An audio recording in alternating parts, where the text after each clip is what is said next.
Assalamualaikum warahmatullahi wabarakatuh.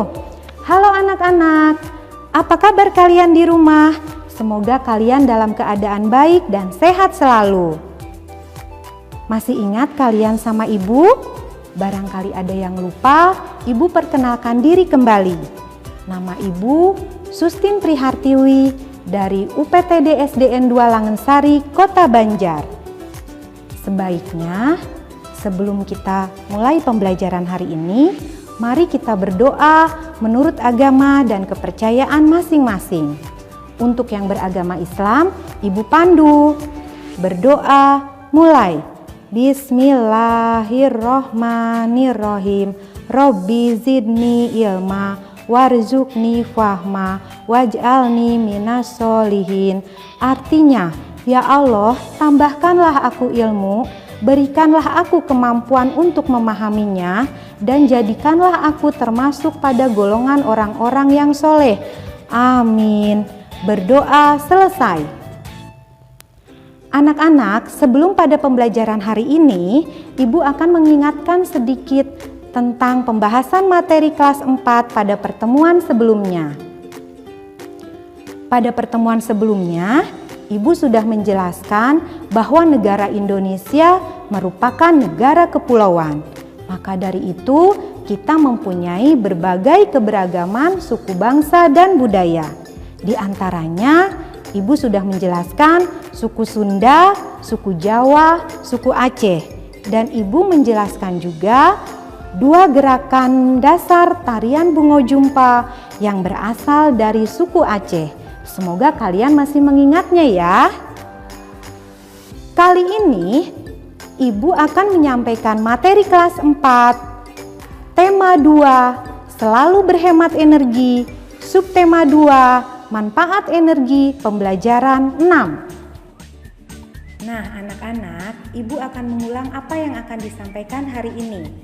Ibu akan menyampaikan materi kelas 4, tema 2, selalu berhemat energi, subtema 2, manfaat energi, pembelajaran 6. Tujuan pembelajaran hari ini, Ibu bacakan ulang kembali anak-anak. 1.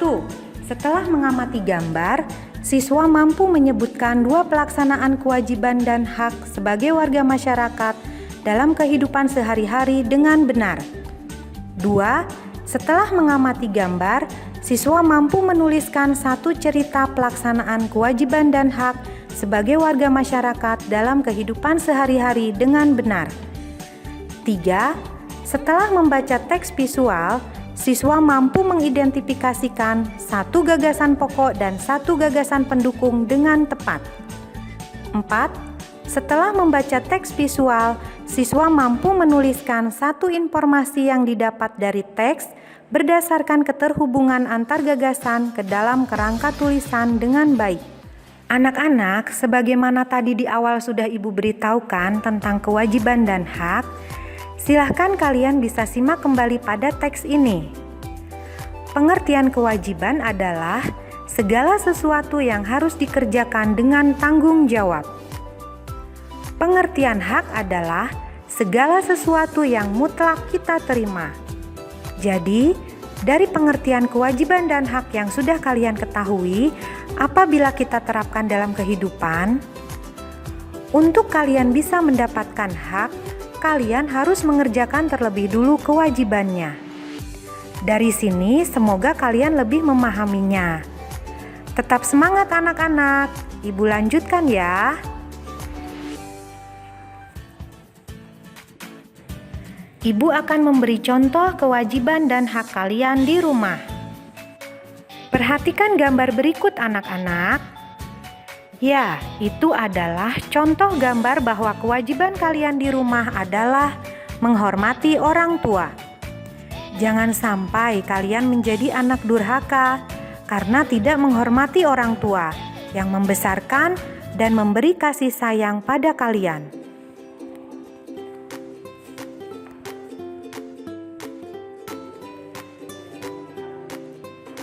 Gambar berikut adalah contoh kita menghemat air di rumah. Kewajiban kita dalam menghemat air adalah menggunakan air sesuai dengan kebutuhan, Contohnya, seperti kalian bisa lihat pada gambar. Ketika kita mandi, gunakan air secukupnya. Dan kita tutup kembali keran air kalau sudah selesai menggunakannya. Selain menghemat air, kalian juga menghemat sumber energi listrik. Selanjutnya anak-anak, perhatikan gambar berikut. Coba siapa yang mau membantu ibu menjelaskan gambar ini? Ya, ini adalah contoh kewajiban kita di rumah dalam menghemat listrik. Jadi, selain untuk kesehatan, tidur dalam keadaan gelap adalah salah satu contoh sikap menghemat listrik. Nah, untuk gambar ini adalah kewajiban yang selalu diingatkan. Mungkin kalian bosan, tapi ibu harapkan kalian tidak bosan untuk melakukannya. Kewajiban pada gambar ini adalah menjaga lingkungan baik di rumah dan lingkungan sekitar dengan cara membuang sampah pada tempatnya. Karena dengan kita tertib membuang sampah pada tempatnya, lingkungan kita akan nyaman ditempati dan indah dipandang, juga mencegah bencana banjir ketika musim hujan. 4 gambar tadi adalah di antara contoh-contoh sikap kewajiban kalian di rumah. Sekarang ibu akan beri contoh hak-hak kalian di rumah. Tetap semangat anak-anak. Ibu lanjutkan ya. Gambar ini menunjukkan hak kalian di rumah mendapatkan kasih sayang dari orang tua. Setelah kalian menghormati dan menghargai orang tua, hak kalian mendapatkan kasih sayang, tempat tinggal, makan dan minum juga perlindungan dari orang tua kalian. Karena itu, kalian harus menyayangi orang tua kalian. Siap melakukannya ya anak-anak? Yang ini hak kalian menggunakan air sesuai kebutuhan. Jika kalian menggunakan air berlebihan, tidak sesuai kebutuhan, berarti kalian tidak menghemat air. Atau ketika melihat keran air masih menyala dan bak mandi sudah penuh, sebaiknya cepat kalian matikan keran tersebut supaya tidak banyak air yang terbuang. Pernahkah kalian melakukannya? Ibu percaya sama kalian, pasti kalian pernah melakukan hal tersebut. Kalau kalian ingin bermain air, sebaiknya di kala hujan saja. Tapi itu pun ketika hujannya tidak disertai dengan petir, jadi tidak membahayakan kalian. Dan pastikan kalian sedang dalam keadaan tubuh sehat.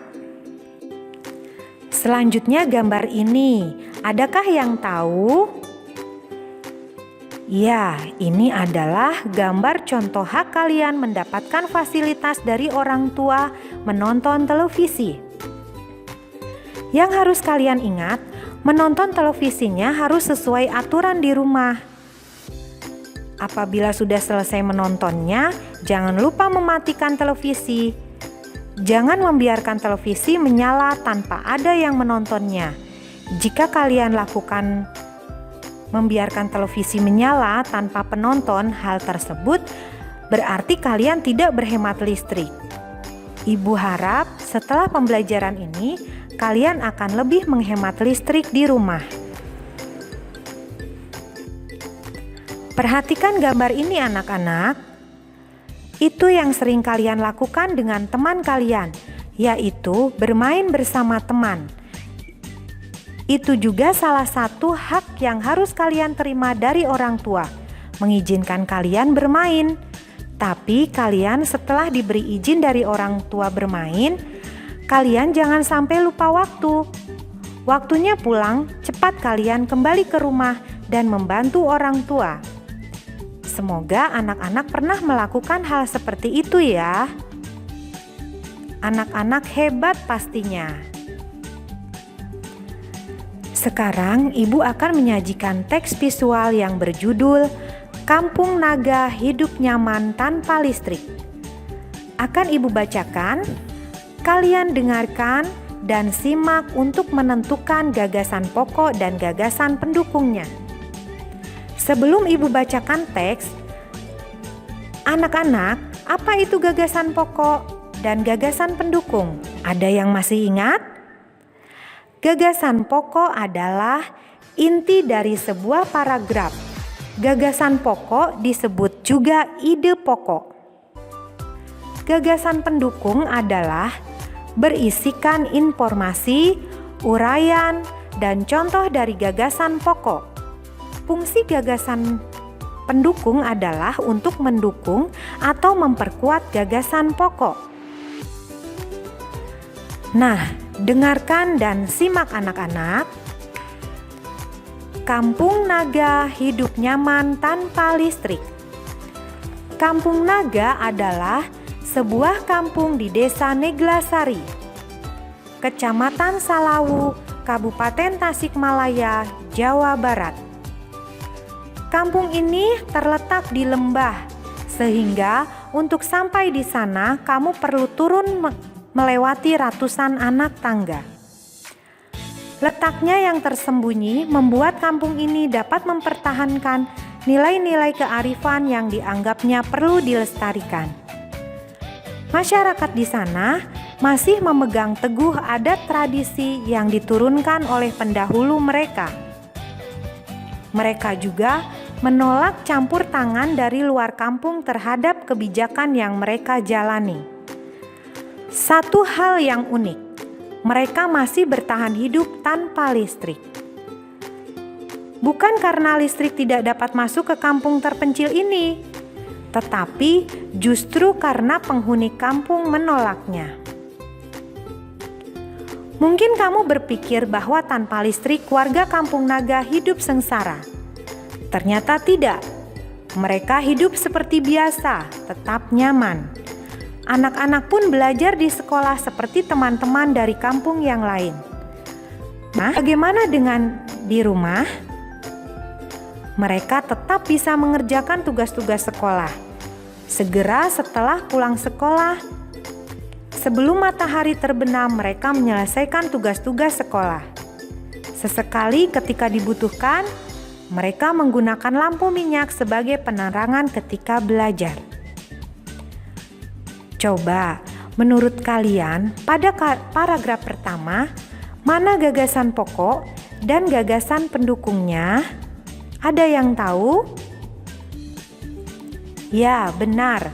Gagasan pokok ada pada kalimat paragraf 1, yaitu Kampung Naga adalah sebuah kampung di Desa Neglasari, Kecamatan Salawu, Kabupaten Tasikmalaya, Jawa Barat. Dan kalimat-kalimat di bawahnya adalah sebagai gagasan pendukung yang mana menjelaskan tentang gagasan pokok. Ibu sebutkan gagasan pendukung paragraf 1 ya, supaya kalian memahaminya. Kalimat pertama, kampung ini terletak di lembah, sehingga untuk sampai di sana kamu perlu turun melewati ratusan anak tangga. Kalimat kedua, letaknya yang tersembunyi membuat kampung ini dapat mempertahankan nilai-nilai kearifan yang dianggapnya perlu dilestarikan. Gagasan pendukung kalimat ketiga, masyarakat di sana masih memegang teguh adat tradisi yang diturunkan oleh pendahulu mereka. Gagasan pendukung keempat, mereka juga menolak campur tangan dari luar kampung terhadap kebijakan yang mereka jalani. Gagasan pendukung kalimat kelima, satu hal yang unik, mereka masih bertahan hidup tanpa listrik. Kalimat keenam, bukan karena listrik tidak dapat masuk ke kampung terpencil ini, tetapi justru karena penghuni kampung menolaknya. Untuk paragraf kedua, ada yang tahu mana gagasan pokoknya? Coba kalian simak kembali dengan cermat. Ya, gagasan pokok paragraf kedua masih sama terletak pada awal, yaitu Mungkin kamu berpikir bahwa tanpa listrik warga Kampung Naga hidup sengsara. Sedangkan gagasan pendukung pada kalimat-kalimat berikutnya: 1. Ternyata tidak, mereka hidup seperti biasa, tetap nyaman. 2. Anak-anak pun belajar di sekolah seperti teman-teman dari kampung yang lain. 3. Bagaimana dengan di rumah? Mereka tetap bisa mengerjakan tugas-tugas sekolah. 4. Segera setelah pulang sekolah, sebelum matahari terbenam, mereka menyelesaikan tugas-tugas sekolah. 5. Sesekali ketika dibutuhkan, mereka menggunakan lampu minyak sebagai penerangan ketika belajar. Anak-anak, ibu ingatkan kembali.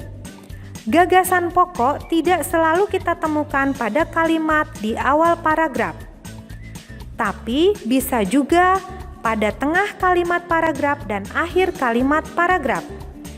Maka dari itu, setiap kalian membaca teks harus lebih cermat lagi. Kebetulan contoh teks yang ibu sajikan, gagasan pokok berada di awal kalimat paragraf. Ibu harapkan dari dua contoh yang ibu jelaskan, kalian semakin paham dalam mengidentifikasi gagasan pokok dan gagasan pendukung pada teks bacaan. Bagaimana anak-anak? Adakah yang mau kalian tanyakan dari pembahasan materi pada pembelajaran hari ini? Ibu tunggu lewat jaringan pribadi. Nah anak-anak, untuk lebih memahami materi hari ini, ibu beri tugas untuk kalian kerjakan di rumah. 1. Sebutkan 2 kewajiban dan hak anak di rumah. 2. Tuliskan 1 cerita pelaksanaan kewajiban dan hak di rumah. 3. Bacalah 2 paragraf terakhir dari teks Kampung Naga, Hidup Nyaman Tanpa Listrik. Lalu, tentukan gagasan pokok dan gagasan pendukung dari paragraf tersebut. Selamat mengerjakan ya. Sampai di sini anak-anak materi yang ibu sampaikan. Tapi sebelumnya kita buat kesimpulan pembelajaran hari ini bersama-sama. Silahkan, apa kesimpulan yang sudah kalian dapat? 1. Kewajiban dan hak anak di rumah. Kalian sudah mengetahui kewajiban, diantaranya menghormati orang tua, menghemat air, menghemat listrik, menjaga lingkungan. Hak-hak di rumah, kalian sudah memahaminya, diantaranya mendapat kasih sayang dari orang tua, menggunakan air sesuai kebutuhan, menonton TV sesuai aturan di rumah, dan bermain bersama teman. 2. Kalian memahami dan bisa mengidentifikasi gagasan pokok dan gagasan pendukung.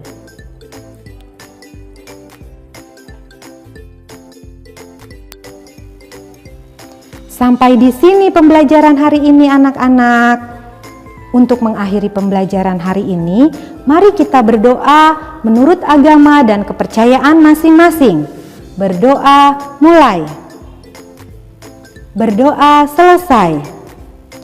Pesan ibu, tetap jaga kesehatan, makan makanan yang bergizi, istirahat yang cukup, dan tetap berbakti pada orang tua. Semoga pandemik di negara kita cepat berakhir dan kita bisa melaksanakan pembelajaran secara normal. Tetap semangat anak-anak pada pembelajaran daring selanjutnya. Wassalamualaikum warahmatullahi wabarakatuh.